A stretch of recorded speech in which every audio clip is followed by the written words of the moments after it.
Hi everyone, I'm Caitlin, and today I want to talk with you about intimate partner violence in the emergency department. As ER nurses, we're often the very first and sometimes the only healthcare professionals a survivor will ever open up to. In this presentation, I'll walk through 3 evidence-based screening tools and how we can advocate for these patients ethically, legally, and in ways that support real social justice and quality care.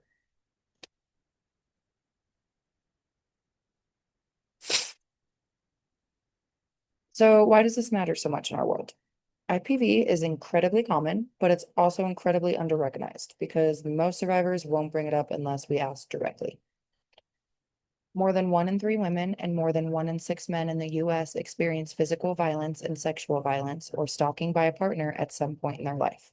And the numbers are even higher for LGBTQ plus patients, with over 60% of bisexual women experiencing IPV in their lifetime.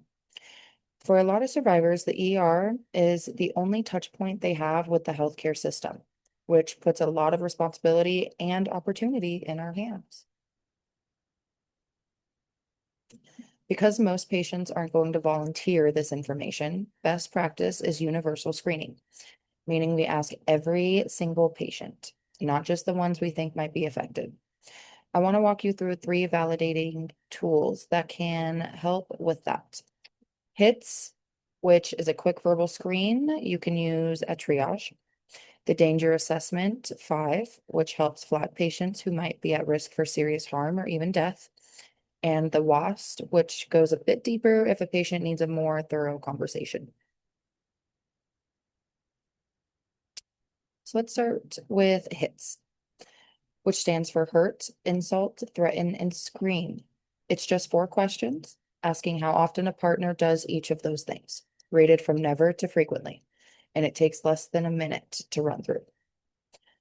What makes HIT so useful is exactly that. It's fast enough that we can realistically use it with almost every patient we see, which is what makes universal screening actually doable in the busy ER.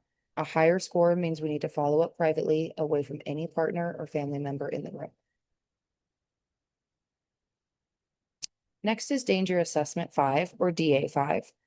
This one was actually built and validated specifically for the emergency department, which is huge because a lot of the screening tools weren't designed with our fast-paced environment in mind. It's based on Dr. Jacqueline Campbell's original danger assessment, and it focuses on the risk factors most linked to intimate partner homicide, things like escalating violence, access to weapons, and a history of strangulation. If a patient screens positive here, that's a signal we need to act immediately with a safety plan and an advocate before they're discharged. The third tool is the WAST, or Women Abuse Screening Tool. It starts with just 2 questions about relationship tension and how arguments get resolved.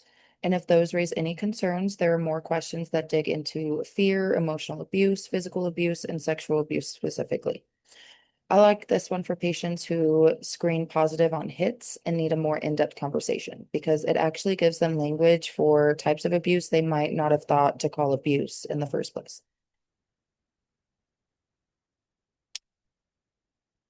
Now let's talk about how we actually put this into practice, starting with ethics. First, we have to respect autonomy. It is not our job to tell patients to leave or to report anything before they're ready. Our job is to offer information and options. We also have to think about beneficients and non-maleficients, which really just means don't make them worse. That means screening privately and never ever confronting a partner directly, because that could put a patient in real danger after they leave our care. And we need to provide trauma-informed, non-judgmental care, believing our patients and never asking why they didn't just leave.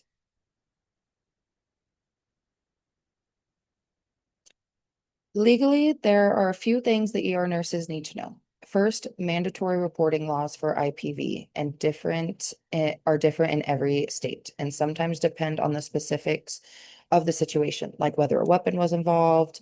So know your state's laws and your faculty's policies. Second, document objectively.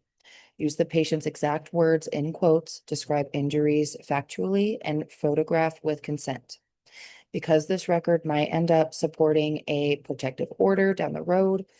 Third, connect patients with legal advocates who can explain their options. And remember, and TALA guarantees every patient a medical screening exam and stabilizing care, no matter their circumstances.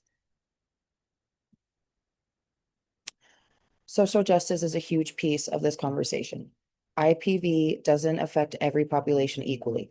LGBTQ plus patients, people of color, immigrants, people with disabilities, and patients with lower income all face higher rates of IPV and bigger barriers to getting help. That's exactly why universal screening matters so much. If we only screen the patients who look like what we imagine a survivor looks like, we're going to miss people, and that's a bias problem, not a clinical one. Resources like the NLN's Taking AIM initiative can help us recognize those blind spots, and we should be connecting patients to culturally responsive, identity affirming resources whenever we can.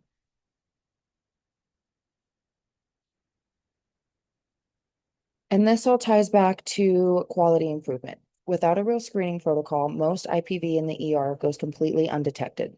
When we screen constantly and document it the same way every time, we're creating data that our hospital can actually use to improve their response over time. Early identification means fewer repeat visits, and it can prevent serious injury or worse down the line. At the end of the day, constant IBV screening isn't just a box to check, it's a real patient safety issue. And it reflects the kind of evidence-based, accountable practice our whole profession is built on. So here's what I want you to actually walk away with. Screen every patient with hits, no matter who they are or why they came in. Escalate to the DA5 the moment you notice risk factors for serious harm. Always protect their privacy by screening away from partners or family. Document like it matters because it might, and check your own bias because everyone deserves the same non-judgmental response from us. And keep the National Domestic Violence Hotline number close by, 1-800-799-7233. These are small habits, but they can genuinely save someone's life. Finally, here are the sources I used to put this together, and thank you so much for watching. I really hope that gave you some tools you could start using on your very next shift.